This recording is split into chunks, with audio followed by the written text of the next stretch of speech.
A história do budismo é a história da jornada espiritual de um homem até a iluminação e os ensinamentos e modos de vida que se desenvolveram a partir dela. O Buda, ou Siddhartha Gautama, nasceu por volta do ano 567 a.C., em um pequeno reino logo abaixo do sopé do Himalaia.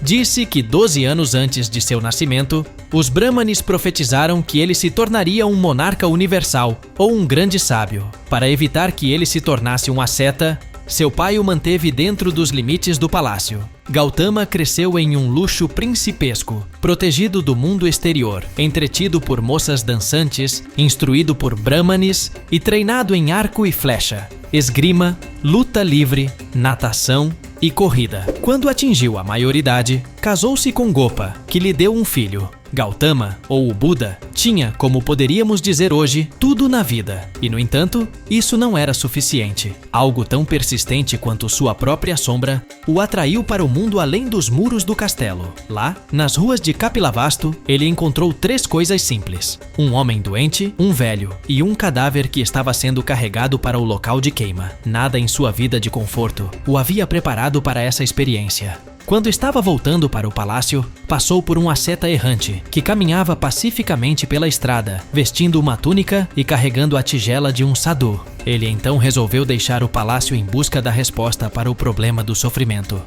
Depois de se despedir silenciosamente de sua esposa e filho sem acordá-los, ele cavalgou até a borda da floresta. Lá, cortou seus longos cabelos com sua espada e trocou suas roupas finas pelas vestes simples de um asceta. Com essas ações, Siddhartha Gautama juntou-se a toda uma classe de homens que haviam deixado a sociedade indiana para encontrar a libertação. Havia uma variedade de métodos e professores, e Gautama investigou muitos: ateus, materialistas, idealistas e dialéticos. A floresta profunda e o mercado lotado estavam vivos com os sons de milhares de argumentos e opiniões, ao contrário de nossa época. Gautama finalmente começou a trabalhar com 2 professores. Com Arada Kalama, que tinha 300 discípulos, ele aprendeu a disciplinar sua mente para entrar na esfera do nada. E embora o mestre Arada Kalama tenha lhe pedido para ficar e ensinar como um igual, ele reconheceu que isso não era libertação e decidiu abandoná-lo.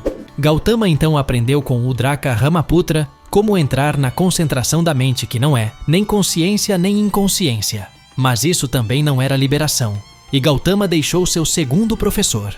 Durante 6 anos, Gautama, juntamente com 5 companheiros, praticou austeridades e concentração. Comia apenas 1 grão de arroz por dia, colocando a mente contra o corpo. Suas costelas se projetavam de sua carne desgastada e ele parecia mais morto do que vivo. Seus 5 companheiros o abandonaram depois que ele tomou a decisão de comer alimentos mais substanciais e abandonar o ascetismo. Gautama então entrou em uma aldeia em busca de comida. Lá, uma mulher chamada Sujata lhe ofereceu um prato de leite e uma tigela separada de mel. Recuperando suas forças, Gautama se lavou no rio Nairanjana e depois se dirigiu à árvore Bodhi. Ele estendeu uma esteira cuxa embaixo dela, cruzou as pernas e se sentou. Ele se sentou depois de ter ouvido todos os professores, estudado todos os textos sagrados e tentado todos os métodos. Agora não havia nada em que confiar, ninguém a quem recorrer. Ele se sentou sólido, imóvel e determinado como uma montanha. Até que finalmente, depois de 6 dias, seus olhos se abriram para a estrela da manhã e ele percebeu que o que estava procurando nunca havia sido perdido, nem para ele, nem para ninguém. Portanto, não havia nada a ser alcançado e não havia mais nenhuma luta para alcançá-lo. Maravilha das maravilhas. Se diz que ele disse: essa mesma iluminação é a natureza de todos os seres e, ainda assim, eles são infelizes por falta dela. Foi assim que Siddhartha Gautama despertou aos 35 anos de idade e se tornou o Buda, o desperto, conhecido como Shakyamuni, o sábio dos Shakyas. Durante as primeiras 7 semanas, ele desfrutou da liberdade e tranquilidade da liberação. No início, ele não tinha vontade de falar sobre sua realização e sentiu que seria muito difícil para a maioria das pessoas entender. E de acordo com a lenda, Brahma, chefe dos 3.000 mundos, pediu que o desperto ensinasse, pois havia aqueles cujos olhos estavam apenas um pouco turvos e não fechados. E o Buda concordou. Os 2 antigos professores de Shakyamuni, Udraka e Arada Kalama, haviam morrido apenas alguns dias antes, então ele procurou os 5 ascetas que o haviam abandonado. Quando o viram se aproximando do Parque dos Cervos em Benares, decidiram ignorá-lo, pois ele havia quebrado seus votos.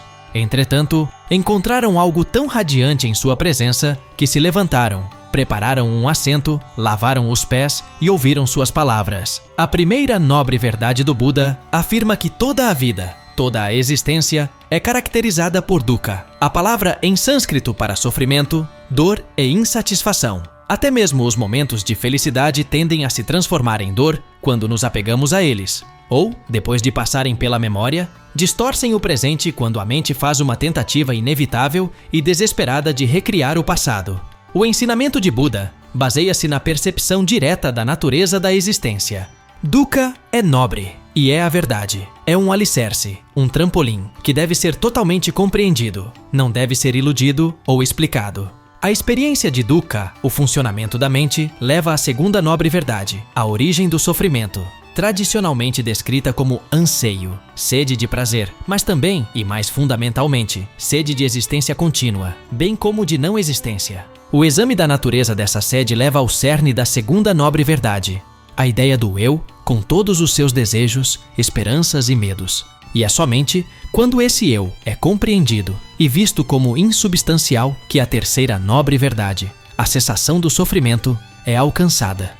Os 5 ascetas que ouviram o primeiro discurso do Buda no Parque dos Cervos tornaram-se o núcleo de uma comunidade, uma sangha, de homens que seguiam o caminho que o Buda havia descrito em sua quarta nobre verdade, o nobre caminho óctuplo. Esses bhikshus, ou monges, viviam com simplicidade, possuindo uma tigela, um manto, uma agulha, um coador de água e uma lâmina de barbear, pois raspavam a cabeça como sinal de que haviam saído de casa. Eles viajavam pelo nordeste da Índia, praticando meditação sozinhos ou em pequenos grupos. O ensinamento do Buda, entretanto, não era apenas para a comunidade monástica. Durante os 49 anos seguintes, o Buda caminhou pelas vilas e cidades da Índia, usando figuras de linguagem comuns para que todos pudessem entender seus ensinamentos. À medida que a fama de Buda se espalhou, reis e outros patronos ricos doaram parques e jardins para retiros. Buda aceitou essas doações,